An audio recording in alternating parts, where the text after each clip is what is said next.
Pourquoi il est indispensable de faire du sport pour être à l'aise à l'oral? Bonjour à tous, je suis Charline Caron, consultante en images, experte en première impression et en prise de parole en public. Et aujourd'hui, nous allons parler d'un paramètre qui a son importance dans l'aisance à l'oral. Avant de poursuivre, je vous invite à vous abonner à la chaîne et cliquez bien sur la cloche de notification pour être tenu au courant de toutes les nouveautés. Alors pourquoi aujourd'hui je vous parle du sport pour prendre la parole et être à l'aise à l'oral? Quel est le rapport? Ce qu'il faut savoir, c'est que pour avoir une présence, pour avoir un impact sur votre audience, sur vos interlocuteurs, différents paramètres vont entrer en jeu. Vous savez qu'à quel point, pour moi, avoir du charisme, maîtriser son image, ça passe pas seulement par le style vestimentaire, mais aussi par le langage non verbal, la posture, la gestuelle et l'attitude. Une personne en fait qui ne fait pas du tout de sport, qui n'a pas du tout conscience de son corps, ne va pas se tenir de la même manière corporellement et ne va pas occuper l'espace de la même manière qu'une personne qui a l'habitude de se servir de son corps. Si vous êtes trop cérébral, que vous êtes que cérébral lorsque vous prenez la parole, eh bien il y a tout un pan de la communication qui va vous manquer. Parce que vous savez que la majorité de notre façon de communiquer ne passe pas par les mots, mais bien par notre corps et notre langage non verbal. Alors pourquoi aujourd'hui je vous conseille d'aller faire du sport? Eh bien pour différentes raisons. Une personne qui a confiance en elle va avoir tendance à prendre plus de place dans l'espace, elle va s'étaler et quelque part prendre du territoire, alors qu'une personne qui n'a pas confiance en elle, qui va plutôt subir la situation, qui va être dans le stress, elle va avoir tendance à prendre moins de place dans l'espace, à se renfermer, à se fermer un peu comme une coquille et comme si finalement elle voulait se cacher dans un trou de souris et disparaître.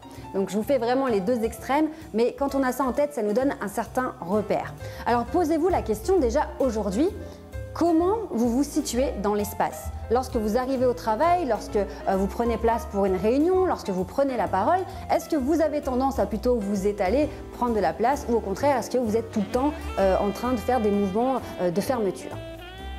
Faire du sport, ça va vraiment vous donner conscience de vos bras, de vos jambes et de votre corps dans votre globalité. Donc vous aurez beaucoup plus de facilité à prendre la place dans l'espace si vous raccrochez votre corps à votre esprit.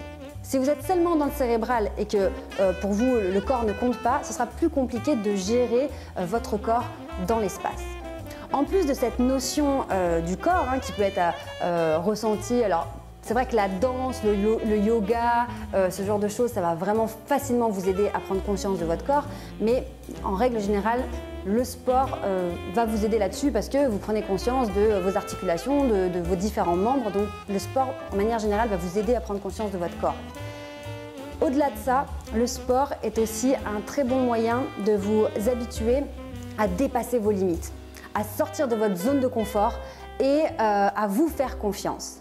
C'est pour ça que c'est très important le sport, c'est que quand on fait du sport, on se retrouve face à soi-même, face à nos limites, à nos barrières qu'on se met en disant qu'on n'est pas capable, c'est trop dur. Et finalement, le sport nous apprend à persévérer, à tenir, à nous dépasser et aller au-delà de nos limites.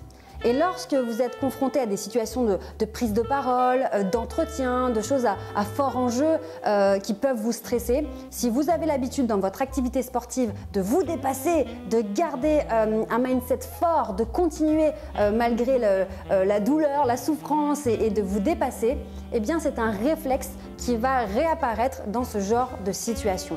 Votre corps connaît cette sensation de limite.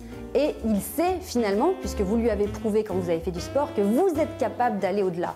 Donc, faire du sport, ça va vous aider à persévérer et à sortir de votre zone de confort parce que vous savez que vous êtes capable, vous avez la capacité de vous dépasser. Donc vous voyez, c'est pas si vous ne faites pas du tout de sport, pas d'activité, ça ne veut pas dire que vous allez rater vos prises de parole ou que vous ne serez pas à l'aise, mais simplement prendre conscience que se sentir, être présent dans son corps, dans sa globalité, ça va avoir un immense impact sur votre posture, votre attitude et sur l'énergie que vous allez envoyer aux autres.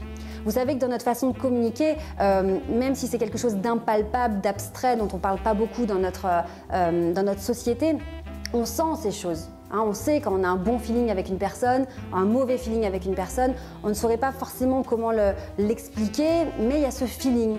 Eh bien, il s'agit d'énergie qu'on se transmet.